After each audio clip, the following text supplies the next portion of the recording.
Hello tenth class, good morning.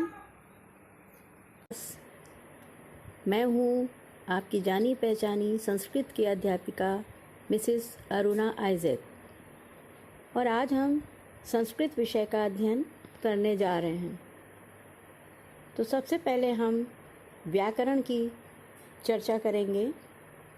भाषा को नियंत्रित करने के लिए व्याकरण बनाया गया। संस्कृत व्याकरण के रचयिता जो हैं वो महर्षि पाणिनि जी हैं। संस्कृत के व्याकरण को माहेश्वर शास्त्र कहते हैं। तो माहेश्वर शास्त्र क्यों कहा जाता है? क्योंकि माहेश्वर का अर्थ है शिव जी। महर्षि पाणिनि की उपासना से प्रसन्न होकर के शिव जी ने 14 बार अपने डमरू को बजाया था। उससे जो ध्वनियाँ निकली उससे ही 14 सूत्रों की रचना हुई और इससे व्याकरण की रचना हुई। तो ये 14 सूत्र कौन कौन से हैं, ये लिखित रूप से मैं आपको भेज रही हूँ। इसको आप अपनी कॉपी में लिख लीजिएगा और याद भी करिएगा। अब हम आते हैं वर्ण क्या है इस विषय पर। तो वर्ण क्या है? वर्ण या वर्ण को अक्षर भी कहते हैं। तो हम ये जानेंगे कि मुख से जो भी ध्वनि हमारे निकलती है वही वर्ण या अक्षर कहलाती है। जैसे अ है, ई है, उ है, ए है इत्यादि ध्वनियाँ। संस्कृत में ये वर्ण 2 प्रकार के माने गए हैं। पहला स्वर और दूसरा व्यंजन। अब स्वर क्या है? जिनके उच्चारण में अन्य वर्णों की सहायता न लेनी पड़े वो स्वर कहलाते हैं। जैसे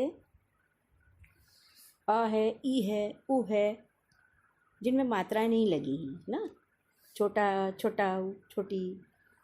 तो लेकिन इन स्वरों को जानने से पहले ये भी जान लें कि ये स्वर भी 3 प्रकार के हैं। पहला ह्रस्व स्वर। ह्रस्व का अर्थ होता है छोटा, मतलब जिसको बोलने में कम समय लगे। जैसे अभी मैं बता रही थी, छोटा आ, छोटा ऊ, छोटा ई, री और रे, ये हैं ह्रस्व स्वर। दूसरा होता है दीर्घ स्वर। दीर्घ का अर्थ ही होता है बड़ा, जिसमें एक मात्रा का समय लगता है। जैसे आ, ऊ, ई, ए, री और री। तो जिन अक्षरों को बोलने में एक मात्रा का समय लगता है वो दीर्घ स्वर कहलाते हैं। और तीसरा होता है प्लुत स्वर। जिन स्वरों को बोलने में 3 मात्रा का समय लगे वो होते हैं प्लुत स्वर।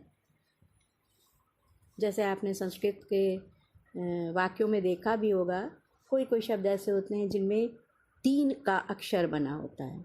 जैसे ओम है, समझ गए? तो ये प्लुत स्वर कहलाते हैं। तो ये थे तीनों स्वरों के प्रकार। अब है व्यंजन। व्यंजन किसे कहते हैं? जिन वर्णों या अक्षरों के उच्चारण में हम स्वरों की सहायता लेते हैं उसे व्यंजन कहते हैं। ठीक है, वर्ण के 2 प्रकार पढ़े हमने, स्वर और व्यंजन। स्वरों के भी 3 प्रकार बताए मैंने, और अब हम व्यंजन पढ़ रहे हैं तो व्यंजनों के भी प्रकार हैं। व्यंजन बिना स्वरों की सहायता के नहीं बोले जा सकते हैं। तो अब ये हम देखेंगे व्यंजनों के कौन कौन से प्रकार हैं। ये 4 प्रकार के हैं। पहला होता है स्पर्श व्यंजन, दूसरा होता है ऊष्म व्यंजन, तीसरा होता है अंतस्थ व्यंजन और चौथा होता है संयुक्त व्यंजन। अब इन चारों को हम विस्तार से देखेंगे। पहला है स्पर्श व्यंजन। स्पर्श व्यंजन क्या होता है? जिन वर्णों के उच्चारण में हमारे मुंह के विभिन्न भागों का स्पर्श हो, स्पर्श मतलब छूना है ना, तो विभिन्न भागों का जब स्पर्श होता है उच्चारण करने में तो उन व्यंजनों को हम स्पर्श व्यंजन कहते हैं। जैसे इसमें क वर्ग से लेकर के पूरा प वर्ग तक आते हैं। क वर्ग क्या, जैसे क वर्ग के अंतर्गत आता है क ख ग घ अंगा तक, फिर आगे च वर्ग हो गया च छ ज झ यहाँ तक, समझ गए। तो ये पूरा प वर्ग तक जो है वो पूरे आपके स्पर्श व्यंजन होते हैं। दूसरा है ऊष्म व्यंजन। ऊष्म व्यंजन क्या होता है, जिन वर्णों के उच्चारण करने में वायु की रगड़ से ऊष्मा उत्पन्न हो जाती है उसको ऊष्म व्यंजन कहते हैं। ये 4 होते हैं, जैसे श, फिर पेट कटा श, फिर स और ह। फिर तीसरा हमने बताया आपको अंतस्थ व्यंजन। अंतस्थ व्यंजन जो अंतःस्थल से बोले जाएं, ये भी 4 हैं, जैसे य, र, ल और व। और चौथा है संयुक्त व्यंजन। संयुक्त व्यंजन क्या है, 2 व्यंजनों के योग से जो व्यंजन या वर्ण बनते हैं उनको कहते हैं संयुक्त व्यंजन। जैसे ता और ल, र, ता प्लस र मिला देंगे तो क्या बन जाता है, त्र। तो ये आपको व्यंजन चारों समझ में आए। इसके अलावा आपको एक और चीज़ मैं बता दूं, संस्कृत जब आप पढ़ते हैं तो उसमें आप ऊपर बिंदु लगा देखते हैं, 2 बिंदु आप देखते हैं शब्दों के आगे लगा रहता है। आप उनके नाम नहीं जानते ठीक से कि उन्हें कहते क्या हैं, तो उसके बारे में भी मैं आपको आज ज्ञान दूंगी कि उसमें जो एक बिंदु लगा होता है किसी भी वर्ण के ऊपर उसको अनुस्वार बिंदु कहते हैं और उसका उच्चारण म होता है। जैसे राम में म के ऊपर अगर एक बिंदु लगा है तो उसको पढ़ेंगे रामम। और किसी वर्ण के अंतिम ध्वनि में जहाँ ह का उच्चारण होता है 2 बिंदु वहाँ लगे होते हैं, है ना। जैसे राम है, म के आगे अंतिम ध्वनि ह, 2 बिंदु लग गए, उन 2 बिंदुओं का उच्चारण रामः ऐसे पढ़ते हैं, तो वो क्या कहलाते हैं, वो विसर्ग कहलाता है। ठीक है। अब तीसरा होता है अनुनासिक।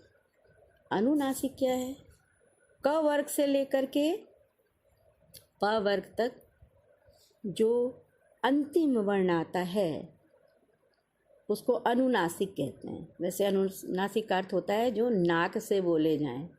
जैसे क ख ग घ, क वर्ग में बोलते हो क ख ग घ, अंत में क्या आता है, अंगा।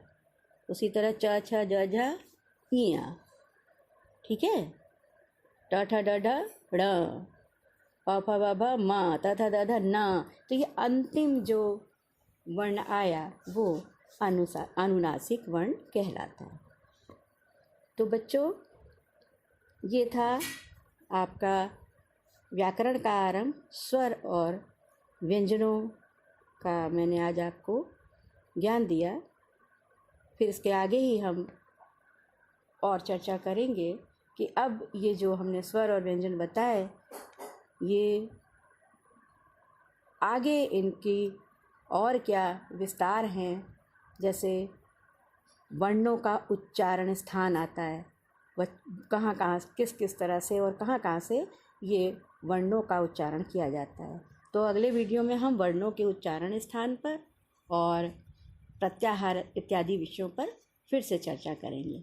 तब तक के लिए आप सबको बहुत शुभाशीष। और एक बात और बता दूं कि ये जो कुछ भी मैं सामग्री आप लिखित आपके स्क्रीन पर आ रही होगी, वो लिखित सामग्री को आप अपनी कॉपी में लिख लीजिए।